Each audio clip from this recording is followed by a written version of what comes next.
could you be the one?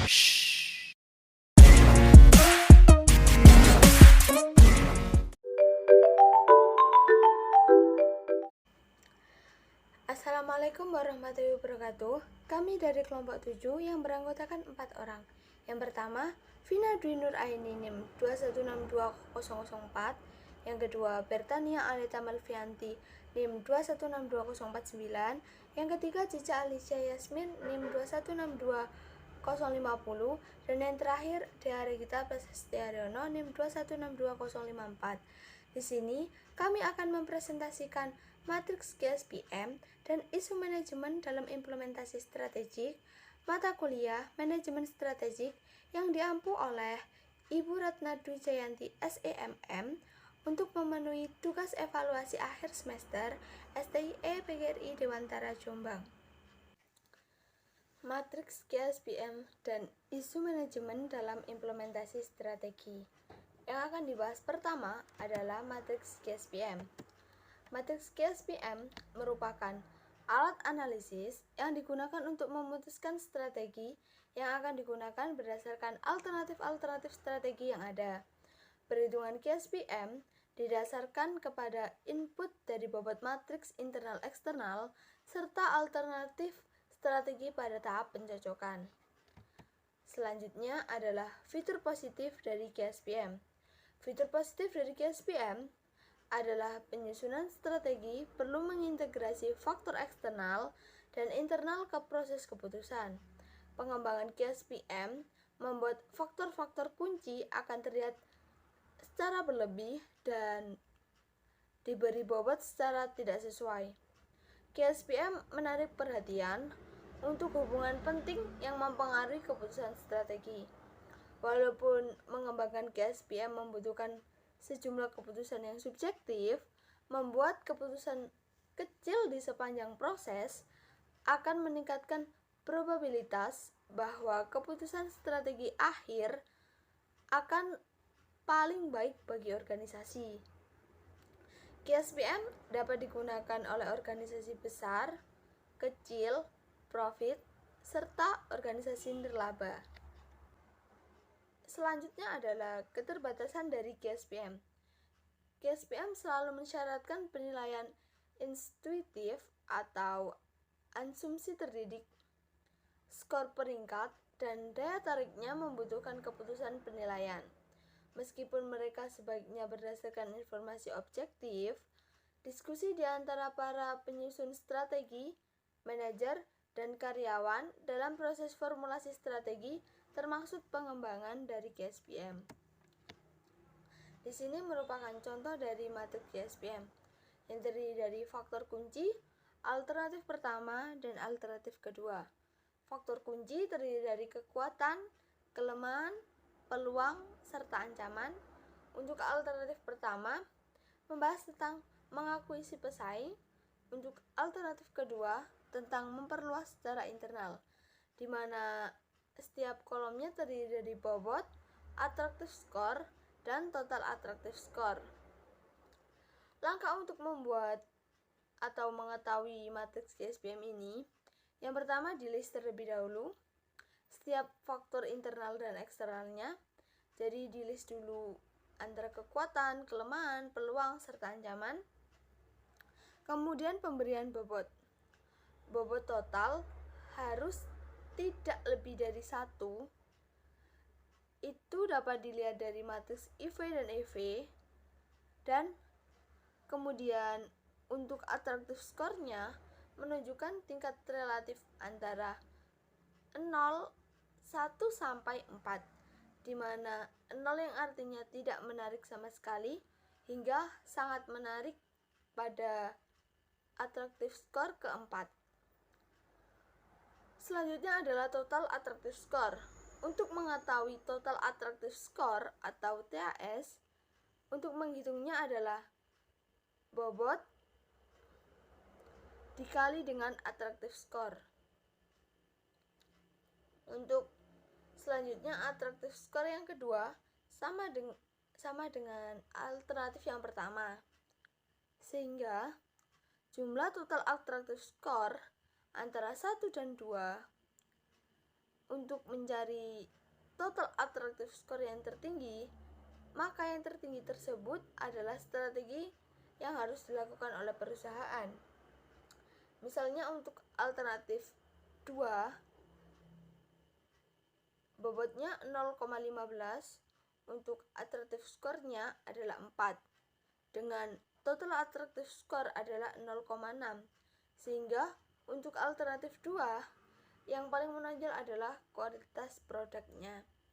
Untuk alternatif yang pertama, nilai bobotnya adalah 0,14, attractive score-nya adalah 4, sehingga total attractive score-nya adalah 0,56, tertinggi di antara total attractive score yang lain. Itu berada kepada kemungkinan mengakui si pesaing. Sehingga yang harus dilakukan oleh alternatif pertama adalah mengakui si pesaing, dan yang harus dilakukan oleh alternatif kedua adalah meningkatkan kualitas dari produk tersebut. Selanjutnya adalah isu manajemen dalam implementasi strategi. Sifat implementasi strategi. Formulasi kesuksesan strategi tidak menjamin kesuksesan implementasi strategi. Selalu lebih sulit untuk melakukan sesuatu implementasi strategi daripada jika mengatakan akan melakukan formulasi strategi, walaupun hubungannya tidak akan dipisahkan. Implementasi strategi secara fundamental berbeda dari formulasi strategi. Perspektif manajemen. Dalam semua organisasi, kecuali organisasi terkecil, transisi dari formulasi strategi ke implementasi strategi membutuhkan pembagian tanggung jawab dari para pembuat strategi, manajer fungsional, dan divisional. Permasalahan implementasi dapat muncul karena pembagian tanggung jawab ini.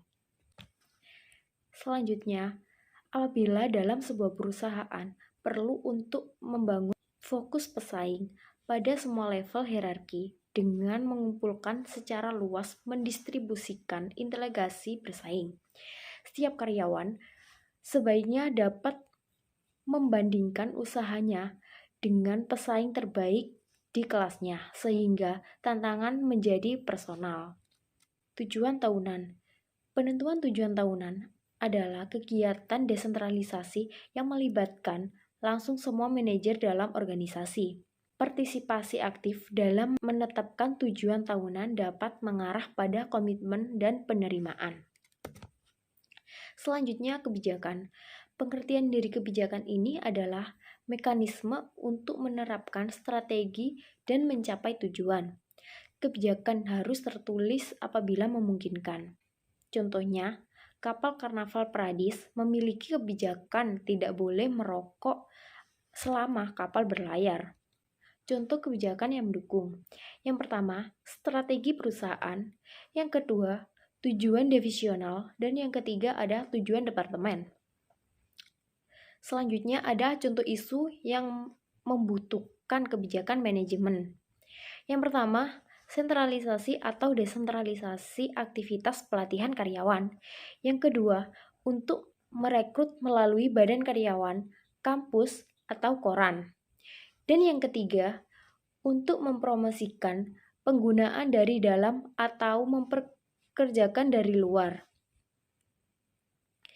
Dan yang keempat, untuk mempromosikan basis jasa atau basis senioritas. Selanjutnya, alokasi sumber daya. Alokasi sumber daya adalah aktivitas dalam manajemen yang memungkinkan penerapan strategi. Selanjutnya, mengelola konflik. Konflik dapat didefinisikan sebagai suatu ketidaksetujuan antara dua pihak atau lebih pada suatu atau lebih isu. Menentukan tujuan tahunan dapat mengarahkan kepada konflik karena individu memiliki ekspektasi dan persepsi yang berbeda. Jadwal yang membuat tekanan, kepribadian yang tidak sesuai, dan kesalahpahaman antara manajer lini dan manajer staf terjadi. Menyesuaikan struktur dengan strategi. Struktur sebaiknya didesain untuk memfasilitasi strategi yang diterapkan perusahaan. Oleh sebab itu, perusahaan mengikuti strategi.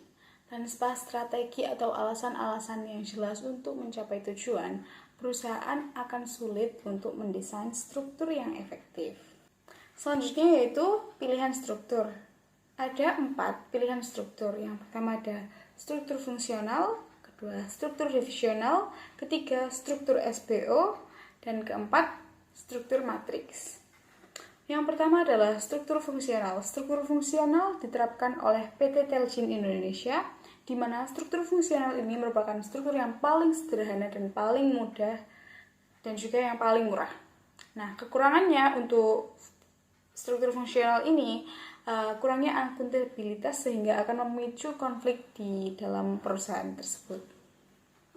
Yang kedua, ada struktur divisional, di mana diterapkan oleh PT Adaro Energi.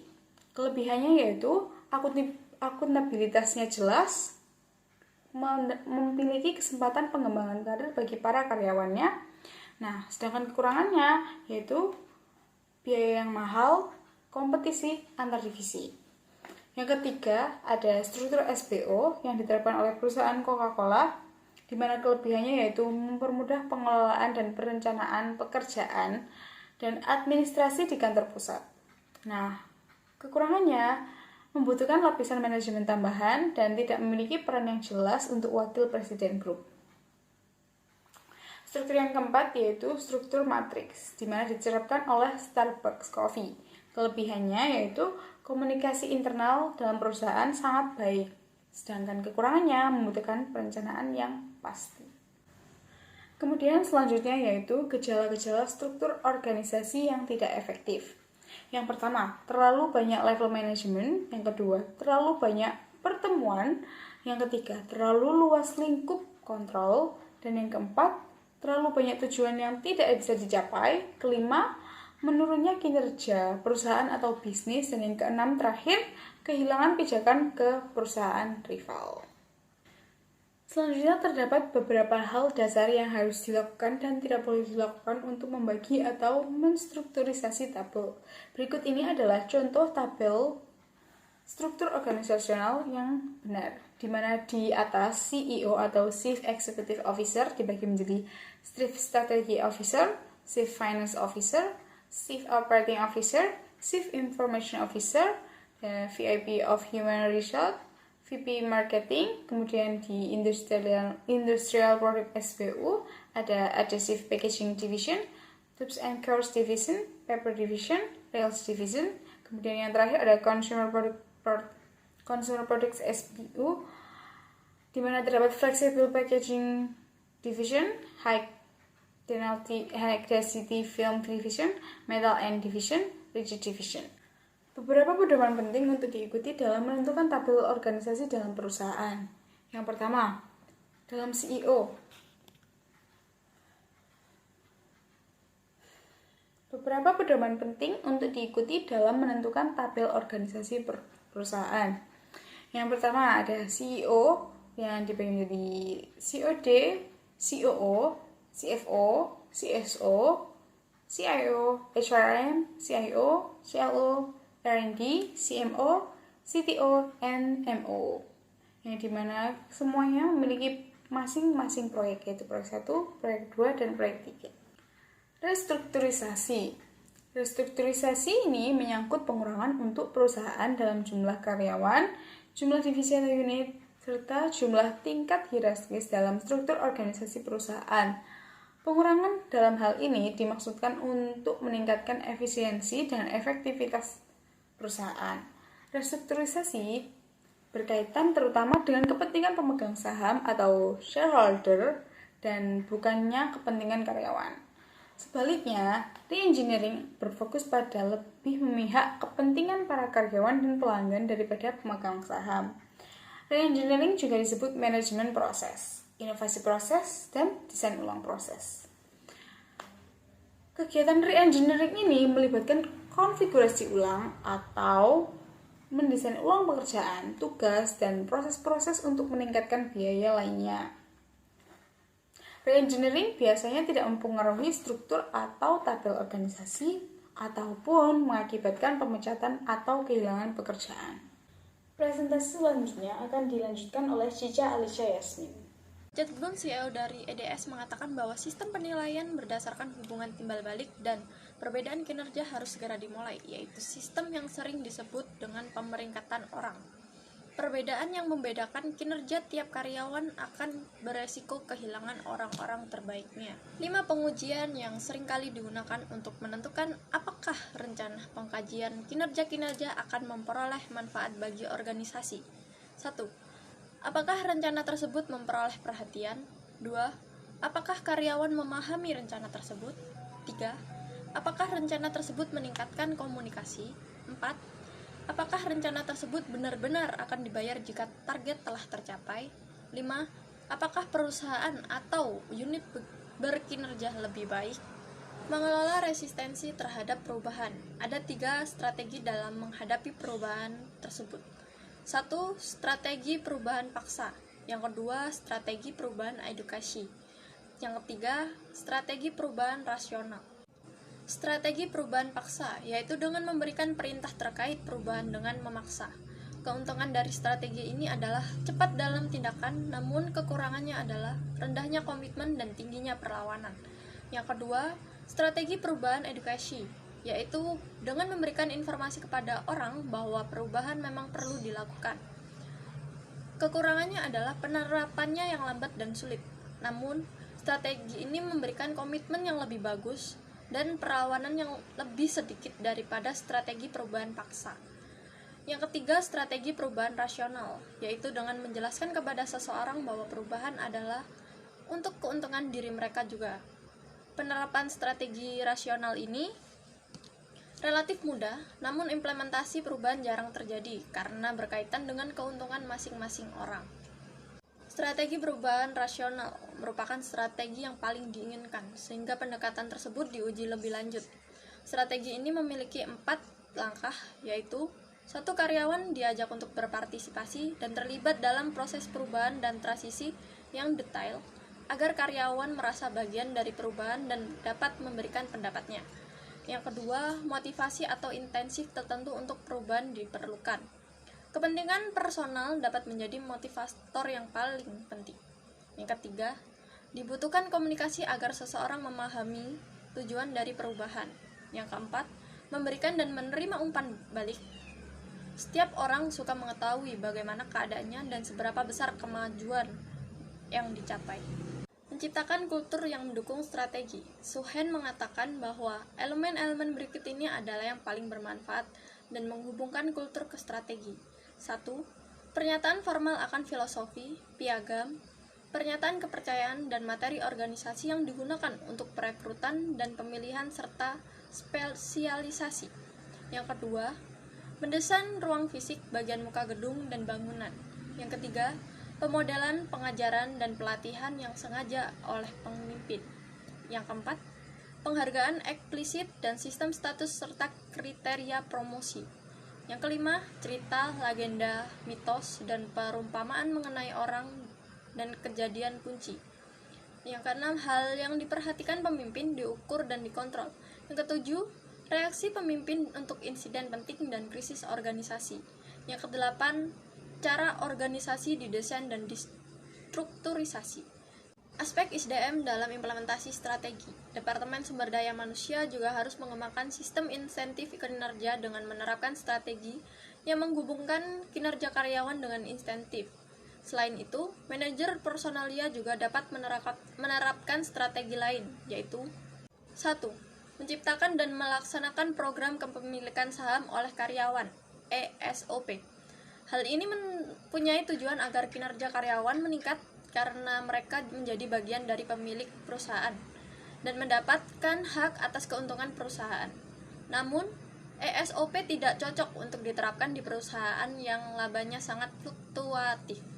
Yang kedua, mendesain sistem yang memungkinkan mereka untuk menyeimbangkan pekerjaan dengan keluarga. Keseimbangan antara kerja dan keluarga dapat diwujudkan dalam bentuk pemberian tunjangan, peluang untuk maju bagi para wanita, ketersediaan waktu yang fleksibel, pembagian kerja, fasilitas penitipan anak, cuti melahirkan, Keseimbangan penting karena diyakini bahwa kehidupan keluarga yang harmonis akan membawa dampak terhadap keberhasilan bekerja. Cukup sekian presentasi dari kelompok kami. Mohon maaf apabila ada penjelasan yang kurang jelas. Dan atas perhatiannya saya ucapkan terima kasih. Kami akhiri. Wassalamualaikum warahmatullahi wabarakatuh.